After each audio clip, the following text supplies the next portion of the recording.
আসসালামু আলাইকুম ওয়া রাহমাতুল্লাহি ওয়া বারাকাতুহু ইন্নাল হামদুলিল্লাহ ওয়াস সালাতু ওয়াস সালামু আলা রাসূলিল্লাহ ওয়া আলা আলিহি ওয়া সাহবিহি আজমাইন আম্মা বাদ। সম্মানিত দিনী ভাই বোনেরা, আমরা আজকে আরেকটি বিষয় জানবো, জাহান্নামের ছায়ার বর্ণনা। যে ছায়া থাকবে, আসলে কি ছায়া থাকবে? থাকবে আযাবের ছায়া। আল্লাহ তাআলার বাণী, আল্লাহ তাআলা বলেন, বাম পার্শ্বস্থ লোক কতই না হতভাগা। যারা বাম পাশে থাকবে তারা কতই না হতভাগা, দুর্ভাগা। তারা থাকবে ফখর বাষ্পের এবং উত্তপ্ত পানিতে এবং ধূম্র কুঞ্জের ছায়ায়। সূরা ওয়াকিয়া আয়াত নম্বর 41 থেকে 44।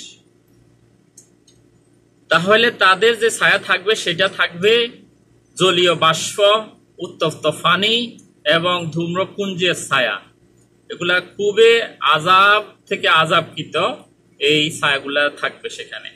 আল্লাহ তাআলা আরো বলেন, তাদের জন্য উপর দিক থেকে এবং নিচের দিক থেকে আগুনের মেঘমালা থাকবে। তাহলে তাদের উপরে কি থাকবে? আগুনের মেঘ থাকবে।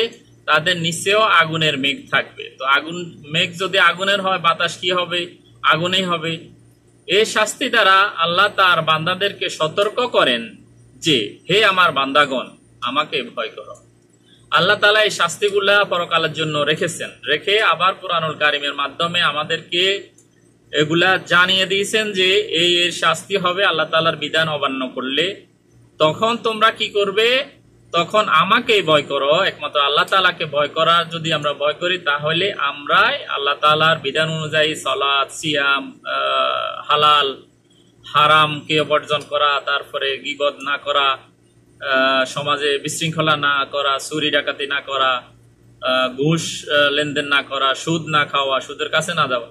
তাহলে আল্লাহ তাআলা আমাদের জন্য প্রস্তুত করে রেখেছেন জান্নাতুল ফিরদৌস, জান্নাতুল নাঈম, জান্নাতুল মাওয়া, সেগুলা নিয়ামতপূর্ণ জান্নাত রেখেছেন। আর যদি না করি তাহলে রেখেছেন জ্বলন্ত অগ্নির আবাসস্থল।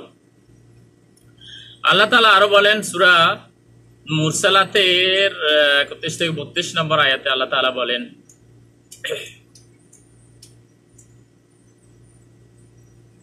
চলো তোমরা 3 কুণ্ডলী বিশিষ্ট ছায়ার দিকে। অর্থাৎ 3 কুণ্ডলী, আমাদের দেশে দেখা যায় মাঝে মধ্যে বাতাসের কারণে বাতাসে যে কুণ্ডলী হয়, ঘূর্ণিপাক্ষা এরকম। চলো তোমরা 3 কুণ্ডলী বিশিষ্ট ছায়ার দিকে, যে ছায়া সুনিবিড় নয় এবং অগ্নির উত্তাপ থেকে রক্ষা করে না, যে ছায়া শান্তিময় নয় এবং ওই ছায়ায় অগ্নির যে আগুনে যে উত্তাপ থাকে সেই উত্তাপ থেকে কিন্তু রক্ষা করবে না, এমন ছায়া। তার মানে ছায়াটাও তার জন্য আযাব, আর জাহান্নামের আযাব তো আছেই। আল্লাহ তাআলা আমাদেরকে হেফাজত করুন, আমিন। আসসালামু আলাইকুম ওয়া রাহমাতুল্লাহি ওয়া বারাকাতুহু।